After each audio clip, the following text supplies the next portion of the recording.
When we got those 3 inches of rain this year, I think it was like March, that happened in like a matter of a couple hours. I was actually at work in Palo Alto. My wife got a phone call, started doing voluntary evacuations. And since we're 9 feet below sea level, really filled up pretty quick.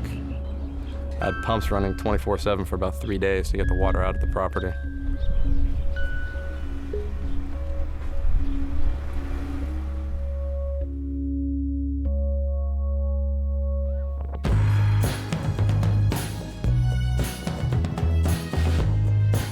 When I look out at the bay, I see this overwhelming beauty, but I also see something that we all deserve to pay more attention to in our daily lives.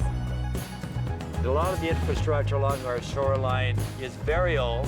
It needs to be upgraded, it needs to be replaced. We built a very complex mosaic of cities and industry, right intermingled with the bay. If you've got a low-lying area and you've got a bay which has tides in it and which is open to the ocean and can have storm surges, you're going to get flooding.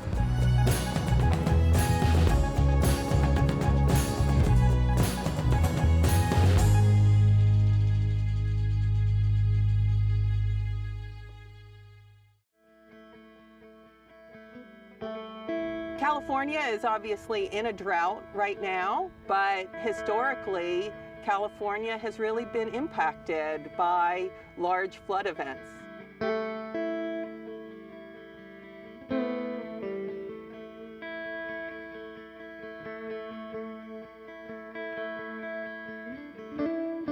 The biggest in history in the state was in 1861 to 62. The water just kept coming. It destroyed 25% of the state's economy, and California went bankrupt. Very, very, very big storm events occur on average about every 200 years. And we're about 150 years into the cycle right now.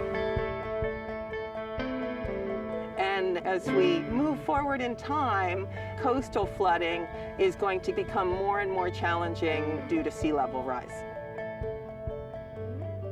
We have about 200 square miles of land which is going to be vulnerable to flooding.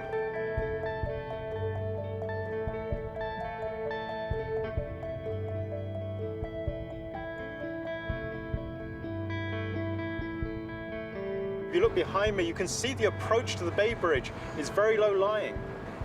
And this is not the only bridge. The Dumbarton Bridge, the San Mateo Bridge, the San Rafael Bridge potentially could be subject to flooding.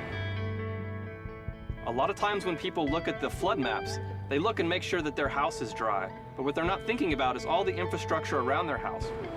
Even if you live up the hill, you still use the services of the power station, of the highway. You still require a wastewater facility.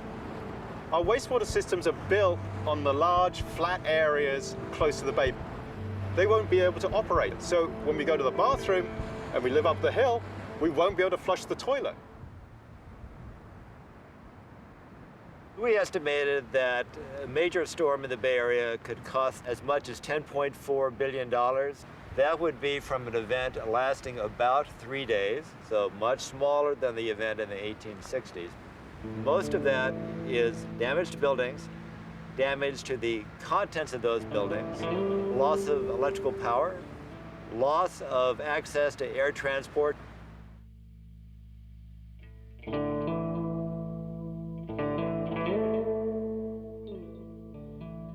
I've personally been in Silicon Valley for over 25 years. Been an entrepreneur almost the entire time. This is the powerhouse for the state and country in terms of ideas, intellectual property, innovation. Parts of Silicon Valley are actually below sea level. They're protected by old earthen levees that were built back at the beginning of the 20th century. Those levees were never built to any real engineering standards. They were built to create salt ponds. Natural flood control methods is one area where business and environmentalists see eye to eye. What we're going to need to do is a combination of gray infrastructure, such as levees, and green infrastructure, like our wetlands. We're standing in a freshwater wetland. These are called tules. Tules and pickleweed are our friends.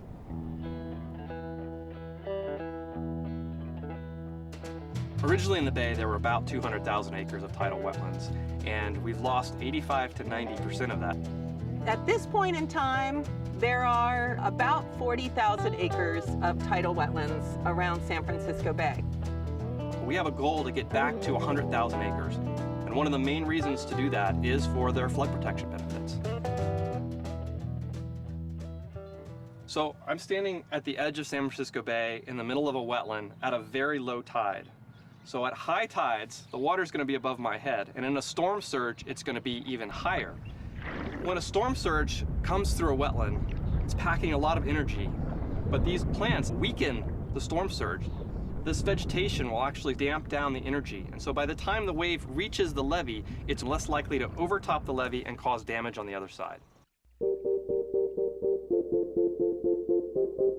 Wetlands serve so many purposes. I mean, they're beautiful, they support wildlife, and they really can protect our region.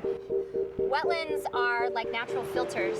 So anytime a pollutant is about to enter our bay, if it can flow through a wetland first, a lot of those pollutants are held onto by the wetland species, and the water that comes out the other end into the bay will be a lot cleaner. We're in the middle of one of the most sustainable infrastructure projects that could possibly exist. When you look at the cost of what a huge storm, the impacts that it could have, and the financial impact on the region, the cost of restoring these wetlands is really just a drop in the bucket. We have these basic building blocks to create a flood protection strategy which will protect us over the next century. We do have time now to create a new bay which will be better suited to dealing with sea level rise. There's an intimate relationship in our region between the land and the water. It's where we live, it's where we work. It defines our region. It'll continue to define it in the future, and we need to manage it well.